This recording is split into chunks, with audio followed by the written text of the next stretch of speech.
Olá, esse é o Bora Geral na TVT, que na Grande São Paulo você sintoniza no canal 44.1, sinal digital HD aberto. Estamos aqui para debater temas relevantes sobre São Paulo. Hoje o nosso bate-papo é com Vinícius Camay, graduado em História pela Universidade Paulista e atua como professor na Rede Estadual de São Paulo. Liderança do coletivo Graúna do PT. Seja bem-vindo, Camay. Boa tarde, boa noite, bom dia para quem estiver acompanhando aí. É um prazer estar aqui com vocês no Bora Geral, a todos os ouvintes, acompanhantes, para quem está assistindo pelo YouTube. Um salve para você, Hélio, e para todo mundo aí que está nos acompanhando. Camay, você é um jovem que respira política. Conta pra gente como você se despertou para participar da vida política do país. Olha, acho que todo jovem acaba despertando na política por meio de alguém que chega próximo, que vai falando, vai debatendo. No meu caso, foram algumas coisas que foram culminando. Primeiro foi a minha professora de geografia do 6º ano, a Cleonice. Todo mundo na escola tinha ela como uma mulher meio doida da cabeça, mas as coisas que ela falava sempre parecia ter muito sentido. Então, ela falava sobre a questão, na época da exploração do pré-sal, ela falava sobre como o mundo é desigual para quem é pobre, para quem está na periferia, e isso parecia até um pouquinho estranho, mas com o tempo você vai crescendo, as coisas vão fazendo sentido. Você vai tendo contato com outras pessoas, mas o que me despertou mesmo na política foi um livro que eu consegui numa feirinha de R$10 do Jack White, que é o Coração Valente, né, falando sobre a Revolução Escocesa, sobre o William Wallace, de um cara que ele se voltou contra aquilo que era ruim, que ele começou a lutar pela população. Então, lendo aquilo ali com 13, 14 anos, uma luzinha acendendo na cabeça e falava, o que está escrito aqui está fazendo sentido, é bom, você vai querer. E aí vem todo o processo midiático que a gente teve em cima da política no Brasil, com a Dilma em 2016, vem do processo do golpe. Eu acompanhei o impeachment com meu padrasto em casa, toda a votação, e depois disso eu só fui me apropriando da política, fui falando, eu quero conhecer, eu quero entender, porque isso vai fazer diferença na minha vida, vai fazer diferença comigo, e você acaba percebendo que a política te envolve em tudo e você vai querendo participar, até que eu acabei com o PT, acabei construindo a militância de base na rua, e aí você vai estudando, vai conhecendo, e você não consegue mais sair desse mundo. Você entra de cabeça. Como é o nome da professora mesmo? Cleonice. Vai avisar para a Cleonice, você está aparecendo na TV. Mandei mensagem para ela hoje de manhã. Falando que está discutindo política. Falei, e ela sempre abismada, é uma pessoa que sempre vem acompanhando, tudo que eu sempre preciso conversar com ela eu acabo falando, porque é a pessoa que acaba ficando de exemplo, é uma pessoa que olhou pra gente ali na escola, no Manuel Bandeira, e falou para todo mundo naquela turma, vocês precisam fazer a mudança, porque eu tô ficando velha, já não dá mais para mim, meu tempo de correr, de fazer passeata já passou, e olha que até hoje ela ainda vai, mesmo falando que o tempo passou, mas sempre está ali com a gente, só que ela falou que a mudança ela vinha da gente, dos alunos que ela estava preparando. Da mesma forma que você se despertou para a política, tem muitos jovens se despertando, tá nesse despertar. O coletivo Graúna que você milita é um bom exemplo disso. Assim, fala para o nosso telespectador do Bora Geral na TVT, como é que vocês estão acompanhando a política aqui no município de São Paulo?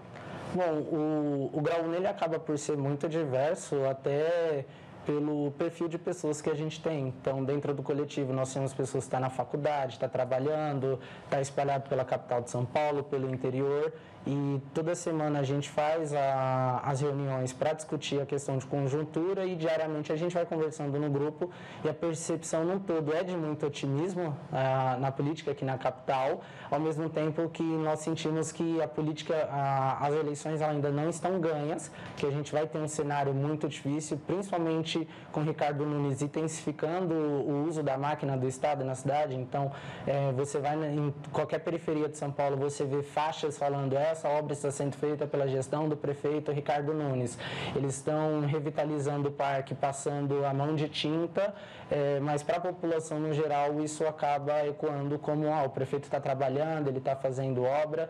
Então nós vemos um cenário muito favorável para a gente aqui na capital, mas ao mesmo tempo uma campanha que ela vai ser muito difícil, que vai exigir de todos nós que trabalhamos muito para que isso dê certo, que a gente consiga eleger o Boulos, que a gente consiga ampliar a nossa bancada de vereadores, aí consiga reeleger você também, Hélio. Então a gente tem muito trabalho pela frente, mas o cenário é bem visto.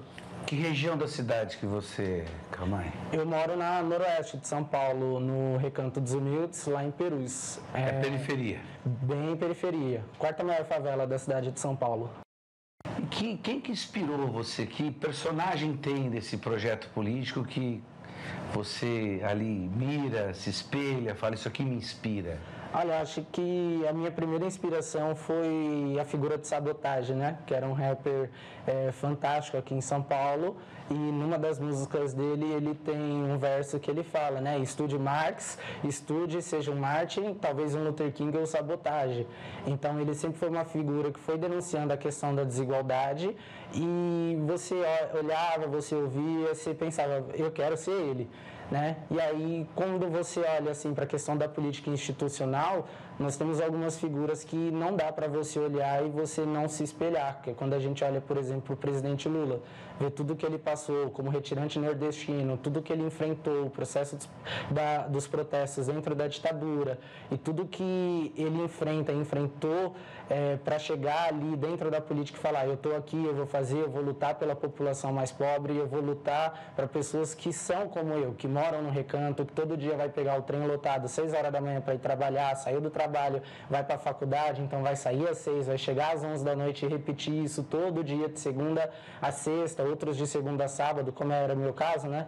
Era 6 por 1 antes de começar a dar aula, ouvindo xingamento o dia inteiro, trabalhando telemarketing. Então, você tem algumas figuras que olham para essas pessoas e você se inspira, não por aquilo que ela tem como capacidade de fazer individualmente, mas por aquilo que ela consegue fazer coletivamente, inspirando pessoas e trazendo essas ideias para a prática do dia a dia, para a vida mesmo das pessoas. Assim como no Recanto dos Humildes tem pessoas que têm um olhar como você tem com relação à política, tem pessoas que não têm. O que você acha que leva a isso? Assim? O que você acha que um vizinho seu, que teve as mesmas condições que você teve, materiais, digamos assim, não é a mesma, né? Porque a família muda muito, tem, né? Por que você acha que essas pessoas não se incomodam, não se indignam com a desigualdade e não lutam para terminar ela? Porque o bolsonarismo está em tudo que é lugar, né? Bom, eu acho que essas pessoas, elas se incomodam e elas se indignam, mas elas lutam pelo que é correto de uma forma que não é correta, sabe? De uma forma errada. Porque o bolsonarismo nada mais é do que uma expressão radical do conservadorismo de forma completamente reacionária. Então, você olha para o bolsonarista, ele fala que ele quer mudança, ele fala que ele quer a transformação, ele quer um Brasil melhor, só que ele cai no discurso pela forma que a informação chega até ele, pela forma que ele é educado politicamente, e ele acaba se perdendo no meio desse caminho. Então, acho que a forma que a política chega nessas pessoas, a forma que a política ela se comunica com as pessoas. Eu tive o prazer de ter alguém ali me instruindo de forma correta, falando que a política ela não é essa coisa suja, que você tem que ter medo, que você precisa manter distância, porque todo político é igual, porque a mudança não vai acontecer, porque o Brasil é um país destinado a dar errado, que é uma percepção que se traz muito para dentro da periferia, né? Que é aquela ideia do neoliberalismo, é cada um por si, é todo mundo fazendo o seu corre e você não precisa se preocupar com o outro. Ao mesmo tempo que tem essa necessidade de transformar ao seu redor, de fazer do Brasil, de São Paulo, do seu bairro um lugar melhor, você acaba tendo conflito de ideologia sobre qual é a forma certa de se fazer.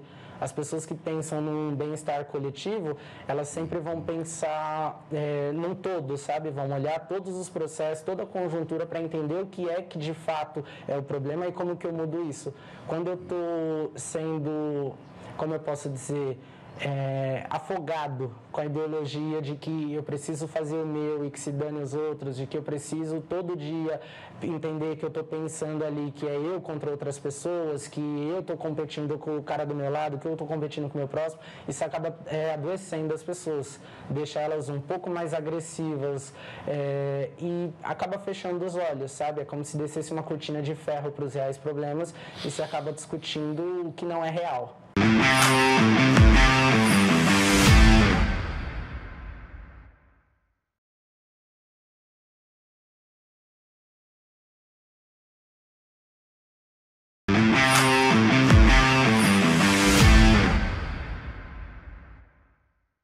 No seu cotidiano, na sala de aula, como é que você está percebendo essa juventude? Lógico, tem aquela fala que na minha época era melhor que a sua, né? Então, como é que você percebe agora a politização da juventude? Olha, eu brinco muito com os professores mais velhos, né? Que hoje eu tenho o prazer de dar aula com professores que já eram meus professores na época que eu estudava, e eles sempre brincam disso. Eles, nossa, a sua época o pessoal era muito mais engajado politicamente, o pessoal gostava de fazer. Eu tenho uma percepção um pouco diferente. Eu olho para os meus alunos hoje e eu vejo que eu não tenho tanta dor de cabeça para quebrar alguns preconceitos neles que meus professores tiveram que quebrar na nossa turma. Ao mesmo tempo que eles parecem ter uma percepção um pouco menor de como é que o mundo está funcionando. Então, eu até brinco com o pessoal falando que na sala de aula eu crio meu exércitozinho de petistas, né? Só que ainda assim a gente se vê preocupado quando olha para um aluno defendendo a questão do neoliberalismo dentro de sala de aula. Você vê um molequinho com 12, 13 anos... Isso. Não é muito, mas quando tem é muito intenso, sabe? Você pensa que esse moleque está afiliado ao MBL há pelo menos uns 3 anos, mas ele acabou de chegar no 6º ano. É raro, mas quando vem muito forte, você se vê sem muito ter o que fazer. Porque, a depender de como você chega nesse menino, você recebe uma denúncia na Secretaria de Educação. Você dá aula para que série, cara? Esse ano eu estou com Fundamental 2, né? De 6º até o 3º do médio. Esse ano eu estou com um 6º ano, 2 7º, 2 2º anos do médio e um 3º ano. Uhum. Então, a gente pega toda essa faixa etária. O pessoal não gosta muito do ensino médio, para mim é um pouco mais tranquilo. O problema é quando eu sou confundido com aluno, por alguma monitora, alguma tia, falando que tem que voltar para a sala, mas é interessante conversar com essas pessoas, porque há 4 anos atrás eu estava no mesmo lugar que eles, eu estava com as mesmas incertezas, então o aluno chega para mim e pergunta como que foi para mim terminar a escola, se eu já saí da escola tendo faculdade para fazer, se eu já saí da escola tendo trabalho, e aí você acaba sendo um pouco mais sincero com eles. Uma questão importante que se levantou sobre o trabalho, né? Na minha geração já tinha muita dificuldade em arrumar emprego e a percepção que eu tenho de lá para cá, isso tem aumentado a dificuldade. Como é que está a juventude com relação ao emprego? O emprego, eu falo emprego formal, de qualidade, né?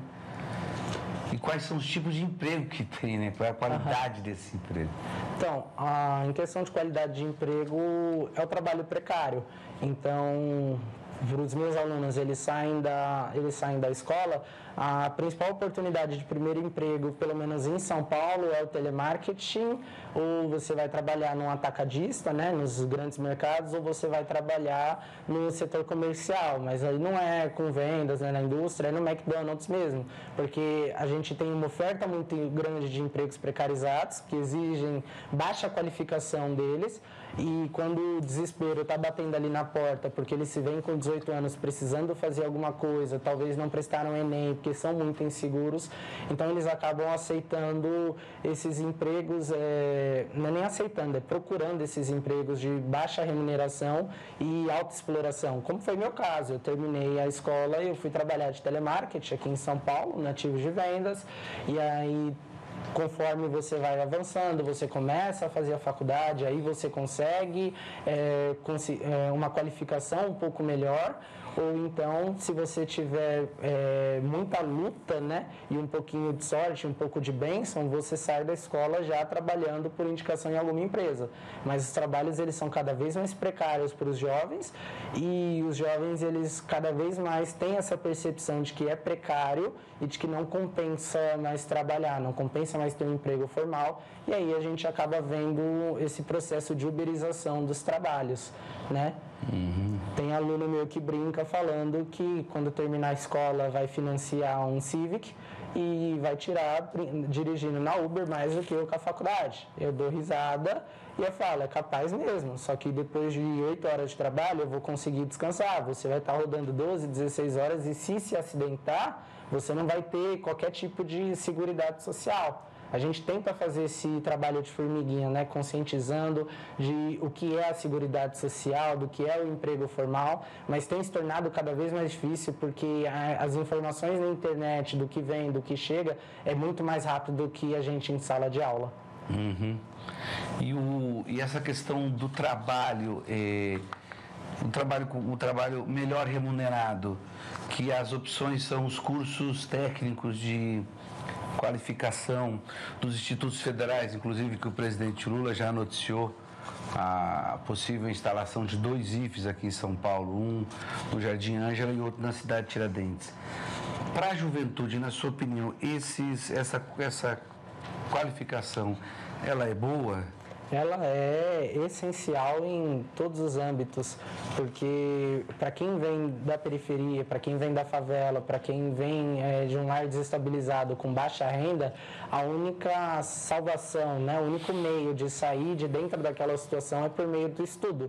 É o que toda mãe de periferia ela vai falar, meu filho, você precisa estudar para mudar de vida. E aí o que falta dentro das periferias para os jovens de baixa renda num todo não é disposição. Disposição a gente tem de monte.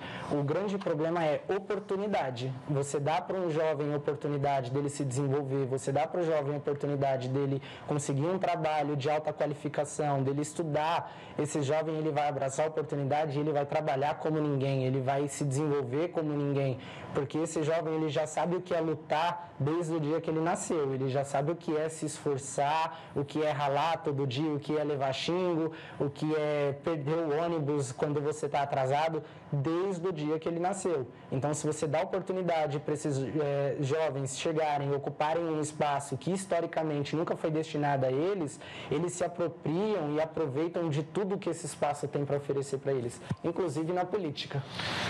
Sobre a juventude ainda, na eleição passada, você teve um aumento significativo dos jovens que não precisam votar, mas foram tirar o título e foram às urnas, jovens de 16 a 18 anos, antes de completar 18 anos. Como é que você está vendo isso agora? Há essa movimentação de novo? A juventude está querendo tirar o título de eleitor e participar das eleições? De eleição foi algo que se intensivou de 2018 para cá, porque a pandemia ela aproximou muito as pessoas pelo fato de estar todo mundo conectado, sem conseguir sair de casa e todo mundo debatendo tudo ao mesmo tempo.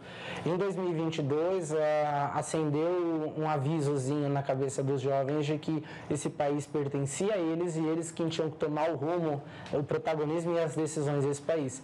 Esse ano, para as eleições municipais, eu vejo da mesma forma. Eu tenho um aluno já comentando que precisa tirar o título, querendo saber como faz, fazendo mutirão. A gente na escola está se organizando para levar os alunos para tirar o título de eleitor.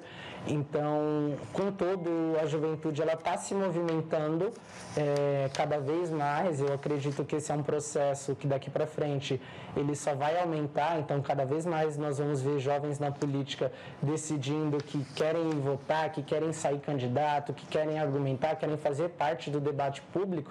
E isso é muito bom, porque é o principal meio de contato que a gente tem. Se esses jovens saem da escola sem entender como que funciona o país que eles vivem, as instituições, como funciona um processo eleitoral, eles vão ser formados lá na frente pelas mensagens do WhatsApp, pelas correntes do WhatsApp, por vídeo sensacionalista falando que X coisa está acontecendo, que tal empresa vai sair do país se começarem a tributar. Então, se você não forma esse jovem no ambiente escolar, para ele entender o mundo, o meio que ele existe, que é dele, que ele precisa tomar, se apropriar e pegar as rédeas, sabe, do país e mudar, lá na frente fica muito mais difícil você tirar a teoria da conspiração da cabeça desse cara e ele vai acabar rezando para algum pneu no meio da rodovia.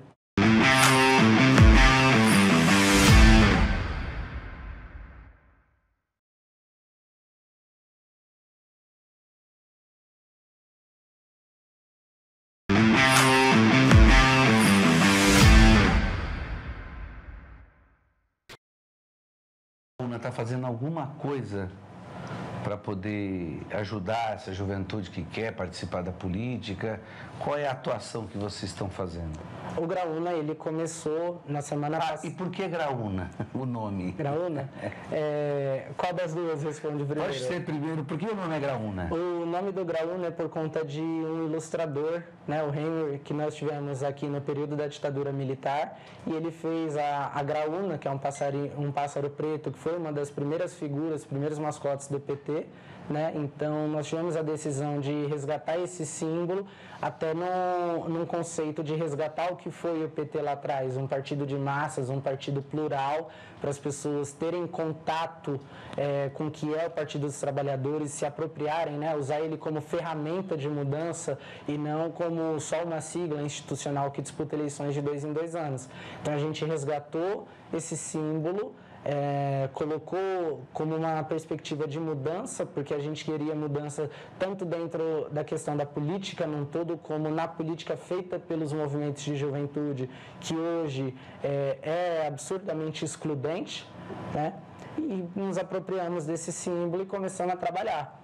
Sobre a questão da regularização do título, o Graúna está com um projeto de regularização do título nas escolas da Zona Norte de São Paulo. A gente começou na semana passada, então fomos nas escolas, conversamos com a coordenação da escola e com os grêmios estudantis para fazer cartazes sobre a tiragem de título, explicar o processo. Pegamos o contato dos alunos que queriam ir tirar o título, não sabiam como, auxiliar na documentação, e a gente está com esse processo. Vamos fechar as escolas da Zona Norte e depois partir para as outras escolas de São Paulo, para que a gente tenha aí o máximo de jovens possíveis que podem votar, mesmo não obrigatoriamente esse ano, para tirar o título e votar, para eles já começarem aí a se envolver na política institucional por si só.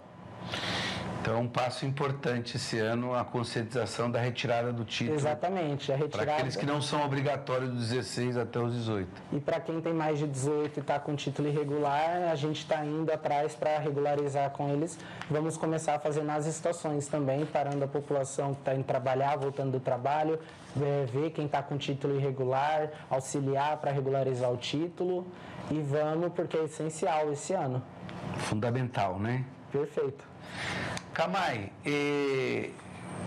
nessa sua luta de conscientização da juventude, que é um processo importante da luta dos trabalhadores, o que você poderia identificar como sendo um elemento difícil, um elemento que precisa de uma intervenção grande do Estado, um grande desafio? O que é? É a desigualdade social, é a falta de perspectiva, são escolas ainda que não atendem à demanda da juventude. O que você acha que falta? Então, são muitas coisas, né? Uhum. Mas uma que você acha assim, se a gente conseguisse ir mudando essa aqui, as outras, com o passar do tempo, terão que ser superadas, mas essa aqui é o calcanhar de Aquiles. Na minha juventude, Kamay, que é dos anos 80, eu em 84, 85 eu tinha 16 anos, o movimento nosso foi um movimento de refundação dos grêmios, né? Porque a gente era por causa da ditadura militar, era Centro Cívico Escolar. Então, da nossa juventude, assim, para poder romper barreira, tem que voltar a organizar os grêmios estudantis no país todo. Aí voltou toda a organização estudantil. Para o movimento estudantil, para esse movimento, qual é o grande desafio dele hoje, que está posto? Olhando para a juventude que hoje está saindo da escola, está ingressando na faculdade, está saindo da faculdade, que ainda está na escola, a grande reivindicação que mudaria o cenário é a questão do trabalho por si só. Hoje você não tem trabalhos que gerem qualquer perspectiva de uma melhora de vida no todo. Então não importa, na perspectiva do jovem hoje, não importa o quanto você trabalhe, o quanto você se qualifique profissionalmente, você não vai conseguir comprar uma casa, você não vai conseguir comprar um carro, porque o trabalho ele já não compensa, o trabalho ele já não te traz remuneração. Então, a minha avó, ela brinca bastante falando que ela, com salário mínimo, 3 filhos para sustentar, ela construiu o sobrado dela, que é 3 casas, né?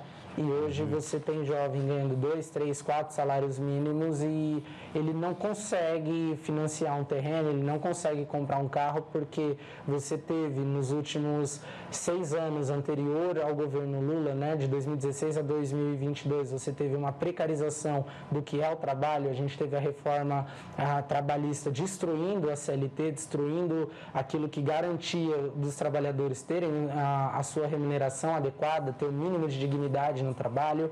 Você também não tem mais perspectiva de se aposentar por conta da reforma da Previdência. Você teve uma intensificação do neoliberalismo no Brasil, que destruiu as relações de trabalho, destruiu a remuneração do trabalho formal, para a gente dar início a uma precarização de todas as relações. Então, acho que a principal demanda dos jovens hoje, Hélio, é o trabalho, é ter a perspectiva de que você vai conseguir trabalhar e por meio do seu trabalho você vai sustentar a sua família, você vai construir coisas, você vai aproveitar a vida. Esse é o principal. Camay, a gente está chegando aqui no final do programa e eu queria que você desse um recado rapidamente aí para essa juventude que você tem se mobilizado, você tem procurado ajudar, faz parte da sua história. Manda um recado para essa galera aí, Camay. Bom, gente, para todos os jovens, né, da cidade de São Paulo, do Brasil, de onde estiverem acompanhando, entendam que a política, ela existe e ela não é um espaço vago. Então, se existe política, existe um espaço e nós devemos nos apropriar, tomar esse espaço, conduzir ele da forma que é correto para que mudemos a nossa perspectiva de vida, a perspectiva de todos ao seu redor, de uma forma positiva. Então, não se deixe enganar de pensar que eu sou jovem, eu não sei falar de política, eu não entendo de política. Você entende sim de política, porque você sente ela na sua pele todos os dias. Você não precisa ter a política vistosa, cheia de terno e de cátedra. Você entende como funciona a sua vida. Se você sente na pele a exploração do que é viver num país tão desigual quanto o Brasil, você entende de política. Vem se organizar, vem fazer política, vem para o Partido dos Trabalhadores, vem para o Graúna, porque esse espaço é nosso, é uma ferramenta para a gente construir diariamente a mudança que esse país, que essa cidade, esse estado e que esse mundo precisa. Então, vem com a gente. Obrigado, até o próximo Bora Geral. Nós tivemos aqui um debate importante com o Vinícius Camay, professor de História e militante do Graúna do PT. Um forte abraço e até o próximo programa.